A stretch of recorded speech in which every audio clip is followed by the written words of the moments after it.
Ассаламу алейкум, азиз телесерчилер, сіз хаберлер информацион программасыны сейретесіңіз. Студияда мен Алиме Кайбулаева Чалшам ve бүгін yayınımızda.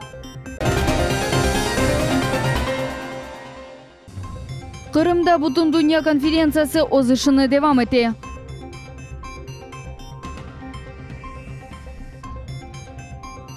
Devlet Şurasında milletler ara münasebetler boyunca komissiya toplandı.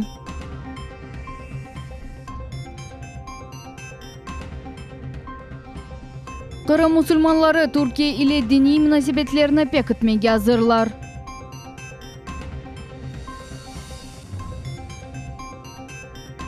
Bugün Kuzlek Şahırov 2016 mevzusunu müzakere ettiler.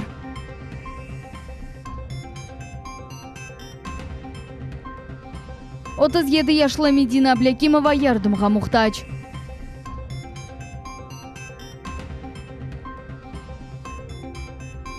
Millet telekanalını çetel jurnalistler ziyaret ettiler.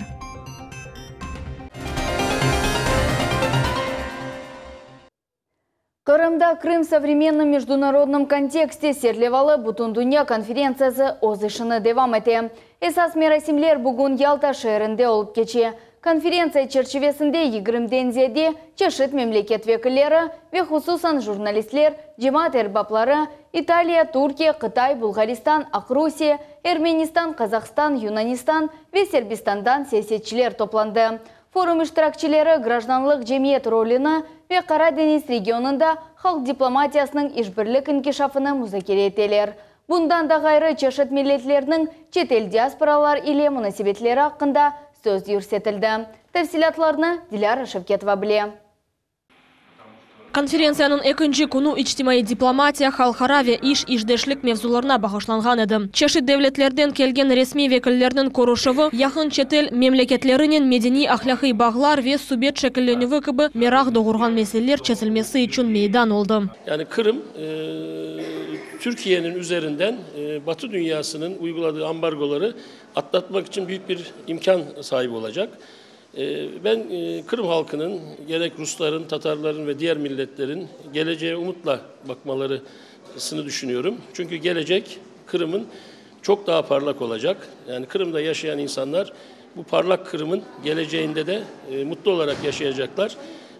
Kırım ekonomik olarak da kalkınacak. Cemiyet diplomatiyası halkara işdeşlik inkişafı uğrunda Kırım Хамачавына karşı mevzu boyunca plenar toplaşuvda maruzalar ile Bulgaristan, Yunanistan, Kazakistan, Xitay, Türkiye, Frankistan ve diğer memleketler vekilleri çıkışta bulundular. Kırım Tatar Tarihi Muzey Xoruq'nın tesisçisi Gulliver Altin yanı leyhalar hakkında tarif etti ve Bahçesaray'da halkara meydan yaratmağa tavsiye etti. Oz nevbetinde Kırım Kadınları Cemiyet Teşkilatının reberi Halida Ahmedjanova halkara münasebetlerde kadın kızlar münasebetlerini kaydetti. Женская дипломатия направлена на созидание. Созидательная деятельность женской дипломатии охватывает все миролюбивые стороны нашей жизни. Итогом всех этих дискуссий и выступлений является лишь одно пожелание. Это стремление женщин к миру и созиданию через взаимодействие культур всего мирового сообщества, сохранение семейных традиций, в целях воспитания подрастающего поколения в духе дружбы между народами. Конференция ішінде Kırım Ali okuv yurtlarının studentleri de iştirak ettiler. 10 memleketinin vekilleri cemiyet diplomatiyası inkişafı boyunca halkara yaşlar merkezini yaratmağa tavsiye ettiler. Тема моего доклада – общественная политика, общественная дипломатия и как иностранные студенты могут повлиять. Я считаю, что иностранные студенты являются главным проводником в дипломатии в своих странах, и то, что студенты, иностранцы могут приехать домой, отобразить правдивую картину, которая происходит в Крыму. И несмотря на санкции, мы продолжаем тут учиться, нам все безусловно нравится. Учеба и отношение преподавателей никак не повлияло с переходом Крыма в Россию. К нам все также добродушно относятся, так что мы очень рады и постараемся внести в свой вклад в развитие Крыма. На сегодняшний момент мы утвердили концепцию Международного молодежного центра и создали рабочую группу, которая будет заниматься непосредственно реализацией, сначала выработкой и реализацией плана действий на 2016-2018 год.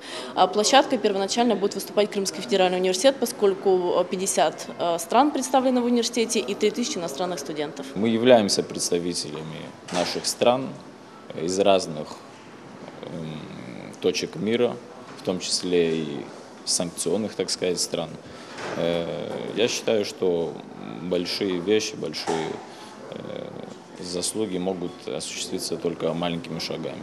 И так как молодежь – это будущее, я верю, я оптимист, я считаю, что мы можем что-то как-то в это, как-то повлиять на это. Я сегодня думаю, что это хорошая идея, чтобы мы вместе будем работать и показать Крым за хорошее, показать Крым за все миры, чтобы Крым это хорошее место. Конференцияның нәтижелерін чыгарарак Кырымның даими темсилчisi Георгий Мурадов дөнья җәмәгатьчелегенә халыкара конференция иштиракчыларының мураҗатын окуды. Предлагаем всем заинтересованным институтам гражданского общества рассмотреть возможность проведения в 2017 году первого международного конгресса за мир, безопасность и международное сотрудничество в Ялте, Республика Крым, Российская Федерация, и обратиться к руководству России и Республики Крым с просьбой о поддержке этой инициативы. Bundan son Георгий Мурадов ve Kırımның milli medeni muhtariyetler vekilleri tantanlı surette 2015 sene Миротворец mukafatı ile takdirlendiler. Левиза Сидбелялова, Диляра Шевкетова, Асан Зивадинов, Миллет үшін. Бүгін Ахмеджитнің Киев махкемесінде Қырымда апске алынған Русия Федерациясында ясақ етілген Хизбут Тахрир террористик тешкилатының иштиракчилеріне жаза тайын етілуф меселесі бақылды. Хатырлатамыз, Қырым Жұмхуриетінің федераль хавсызлық қызметінің хадимлері Русия Федерациясында ясақ етілген Хизбут Тахрир дини тешкилатының базы иштиракчилерінің евлерінде Ахмеджитте ве Ахмеджит районында тінтувлер кечірген еді. Нәтижеде 5 инсан яқыланған еді. Бүгін Хизбут Тахрир иши бойынша 5 азасына махкеме қарары чыгарылды. Киев район махкемесінде Хизбут Тахрир иши бойынша хабатланған аға қардаш Тимур ве Узир Абдуллаев, Рустем Исмаилов, Эмиль Джемадинов ве Айдер Салидиновға қарар сеслендірілді. Хабатланғаларға низбеттен Русия Федерацияның Жинайы кодексінің 205 ве 5 маддесі құлланыла. Бу террористик тешкилат фаалиетіні тешкил етув ве бу тешкилатта иштирак етувдыр. На основании изложенного руководства статьи 108 УПК Российской Федерации суд постановил ходатайство старшего следователя Горбачева об избрании меры пресечения в виде заключения по страже Абдулаева Тимур Рза Аглы. Совершение преступления, предусмотренного часть 1 статьи 205.5 Уголовного кодекса Российской Федерации, удовлетворить. Избрать Абдулаеву Тимур Рза Аглы 27 мая 1975 года рождения, подозреваемого в совершении преступления, предусмотренного часть 1 статьи 205.5 Уголовного кодекса Российской Федерации, меру пресечения в виде заключения по стражу сроком на 2 месяца до 11 декабря 2016 года. На основании изложенного руководства статьи 108 УПК Российской Федерации суд постановил ходатайство старшего следователя Горбачева об избрании меры пресечения в виде заключения по стражу Абдулаева Узир Рза Аглы, подозреваемого в совершении преступления, предусмотренной часть 2 статьи 205.5 Уголовного кодекса Российской Федерации, удовлетворить. Избрать Абдулаева Узир Рза Аглы 30 апреля 1974 года рождения, меру пресечения в виде заключения под стражу сроком на 2 месяца до 11 2016 года. Хабатланған Эмиль Джемадиновға 2 ай давамында апсте булынув жазасы берілді. Хатырлатамыз, Хизбут Тахрир тешкилаты бір sıra мемлекетлерде террористик тешкилат деп таныла. Русияде де оның фаалиеті 2003 сене Русия Федерациясының Юхары Шура қарары ile ясақ етілген. Ялда в краны экипажның уч ғайып олған азасының араштырып құртарыжы ішлері девам ете. Кран Қара Денізде Ялта районында қазаға ұғыраған еді. Геми бортында 8 адамдан ибарет олған экипаж бұлына еді. 5 адам буксир бортына көтерілді. Ве Ақяр янында Балықлава бухтасына еткізілді. 3 адамның араштырывы девам етмекте. Қаза себеплері евелки малиматларға көре геми су қачырғаны ола біле. Экипаж корабля пытался бороться за плавучесть плавкрана. Были подключены насосы, и они пытались откачать забортную воду, которая поступала. Но, к сожалению, у них не получилось это сделать, и в результате плавкран ушел под воду. Практически через 35 минут в месте затопления уже работал катер ГИМС МЧС России, который работал в сложных условиях. Волнение моря составляло до 4 баллов. Были подняты 2 вертолета. Это вертолет МЧС России и Росавиации со спасателями на борту. Чуть позже к спасательной операции подключился вертолет Министерства обороны из города Севастополя. Кырым Жумхуриетінің Девлет Шурасында милетлер ара мунасебетлер боюнча комиссияның топлашуы болуп кечти. Тафсилатлыжа левхамызда. Мароза Айле Девлет милитлер комитетінің рейсі Заур Смирнов чыгышта булунды. У комитеті япхан иш хакында тариф этти. Бу жылдын сонуна кадар реабилитирленген гражданлар үчүн мескенлер сатын алыначагы планлаштырыла. Бу программа 107 хорантаны назарда тутажак. В 2016 году реализуется 38 инвестиционных проектов на общую сумму 778,7 миллиона рублей. В настоящее время, согласно плана графика, ведутся работы по проектированию объектов социального, коммунального и жилищного назначения. На реализацию мероприятия приобретение жилья для граждан из числа реабилитированных народов предусмотрено 234,6 миллиона рублей, за счет которых планируется обеспечить собственным жильем более 100 семей указанной категории. На сегодняшний день профинансировано из этой суммы 58 миллионов рублей. И, в принципе, мы идем в соответствии с установленным планом графиком. Уверен, что до конца текущего года средства будут освоены в полном объеме. Бусине чохысы әлелер шакси хуруджилых үчүн топрак участкалар алдылар. Буш девам эте. На предоставление земельных участков для жилищного строительства на территории Республики Крым принято решение о выделении 5540 земельных участков для индивидуального жилищного строительства. 14 сентября 2016 года 900 гражданам выдали документы о предоставлении земельных участков. Работа по выдаче граждан документов продолжается. Сургун этелген гражданлар сайсындан инсанлар ичтимай ярдым, яни хуруджилых егенленмесі үчүн малие ала билелер. 24 миллиона предусмотренных у нас в бюджете, и сегодня муниципалитет активно этим занимается. И мы на следующий год также уже в проекте бюджета защитили эти расходы, они остаются в прежнем объеме, равно как и на выкуп жилья, там порядка более чем 200 миллионов. Поэтому здесь, конечно, пользуясь случаем, всех граждан, кто входит в категорию реабилитированных по указу президента, то есть обратить внимание на квартирный учет, где-то находится, то есть реально идет продвижение, квартиры и дома получают те люди, которые, собственно, никогда не ожидали, не рассчитывали. Девлет милитлер комитетінің рейсы қайты теки эң буй хуруджилых объекты бу Борчухрах районында ерлешкен мектептер. Этот объект, он является базовым, ключевым в этом году, поскольку действительно уже мы знаем, что это был один из таких наиболее затянутых долгостроев республики, и поэтому было принято руководством Государственного совета Республики Крым и правительства о окончании строительства данного объекта. Мы приступаем к началу работ по объекту КИПО, строительство политехнического центра. Уже прошли материалы всей экспертизы, и в этом году планируется начало строительно-монтажных работ. Здесь, в принципе, мы слаженно работаем со службой капитального строительства, с ее руководителем и с Минстроем. Яхын вақыта наш Крым адлы мечмуасының дерчулуны выбекленілі. Буне шыр хырыммели медини мұхтариетлерінің фаалиеті ақында тариф етежек. Нариман Тарсинова, Дмитрий Низовой, Милет үшін. Кырым мусульманлары Түркия или дини мунасебетлеріні пекітмеге азырлар. Бу вақта Кырым мусульманлар дини идаресінің матбуат қызметі хабер ете. Ариза Кырым мусульманлар муфтисі Аджемир Али Аблаев ве Түркияның дини ишлер бойынша идаресінің башы Мехмет Гермезеле Корушув девамында қабул етілді. Корушув Стамбулда 9-й Евразия Ислам Шурасының форумы черчевесінде олып кечті. Хусусан Түркия дини хадимлері Кырымда мутехассисларны огретмек үчүн йолланувы дини идарелер арасында иш бирлик хакында аңлашмаларның кеңлешмесі музакир етілді.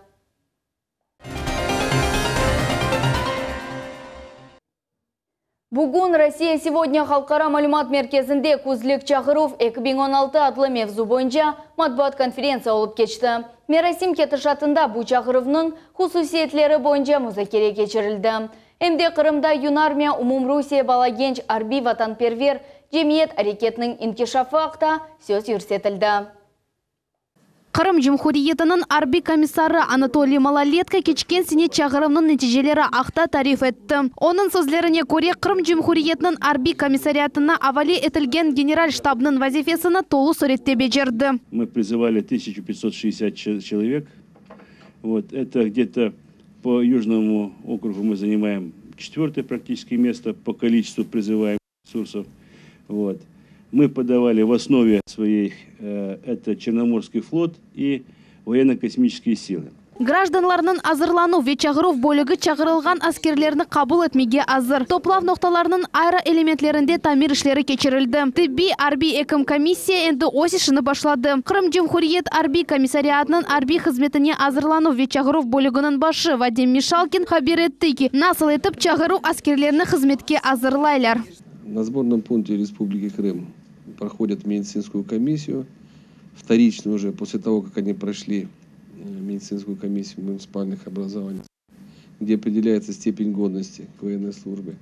Кроме этого, значит, призывники на сборном пункте проходят обязательную государственную дактилоскопическую регистрацию, осуществляется переодевание в соответствии с родами и видами вооруженных сил.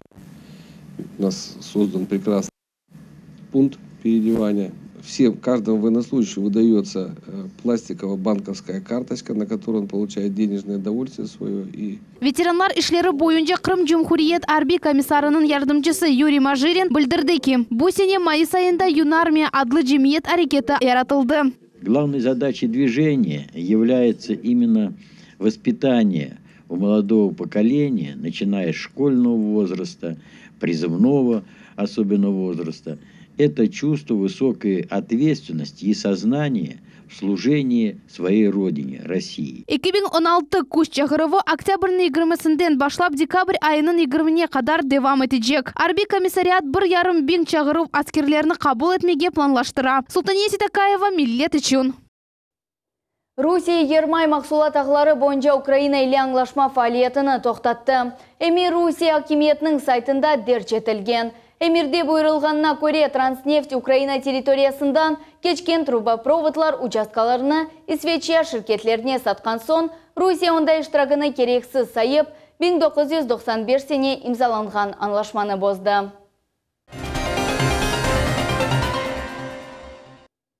Отыз 7 яшлы Медина Аблекимова пала амелиятқа мұқтач. Қадынға таш кемік бүгімінде амелият кечірмек керек. Бұны тек Санкт-Петербургта Мечников адына институтта япа білелер. Қадыны Тедевиленов ерне еткізмек ве амелият кечірмек үшін, оның соя қырабасында ве яқынларында пара жоқ. 1,5 yıl devamında Қарасу базар меркези район ве Ахмеджеттің 6-ncı саңлы хастаханелерінің екімлері Медина Аблекимованы тедевелемеге тырышалар. Қадын бинанын 5-ci қатындан йықылды, ве шымдылық башындан 12 амелият кечірді. Врачи все, что смогли, они сделали. И Белогорская больница, и Симферопольская. Но, к сожалению, как вам сказать, как насколько я понимаю, здесь наши крымские больницы не настолько оборудованы. Рентген ресімлерінде қадының чоқтан чоқ сынықлары көріні. Медина ярдымсыз үрмек үшін оған евбеттіки амелият керек. Ватандашымыз айтқанына көре, о 1-ci группа сақаты. Оның нефақасы 12 bin рублені тішкелеті. О топлаған паралар Санкт-Петербургқа ел масрафана етішмей. Тайын етілген күнге исе 4 күн қалды. Я обратилась в общественную организацию Кати Горелкиной «Жизнь в твоих руках». Она обратилась к депутату Руслану Бальбеку, и благодаря этому человеку на данный момент сейчас у нас есть уже 20 тысяч. Но это очень маленькая сумма, этого не хватает. Мединаны тедевилеген эким Азим Битулаев айтқанына көре, оның экімлік тәжірибесінде бойле адисені 1-ci кере көре. Производилось ей неоднократно множество операций. В Белогорске проводились первоначальные операции, затем множество в Симферополе. Стабилизировали более-менее состояние. И если ее возьмет Санкт-Петербург, я думаю, намного лучше будет ее ситуация, чем на данный момент. Времени не знаю, сколько это займет. Потом приедет уже к нам сама на своих ногах.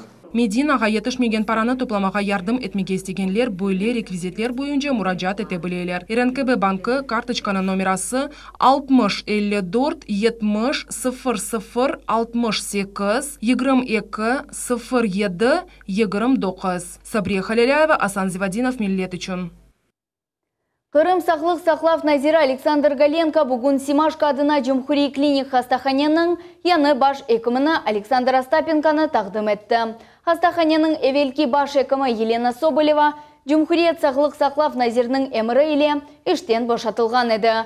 Баш экімінің іштен бошатылы вақында авалені Кырым елбашчысы Сергей Аксенов кечкен авта сеслендірді. Иш тарихаты кетішатында сақлық сақлав Назирлігі тайын етті ки, тибби муэссисенің башлықларына 8 ай девамында берілежек айлықның умуми көлемі 12 миллион рубледен артты.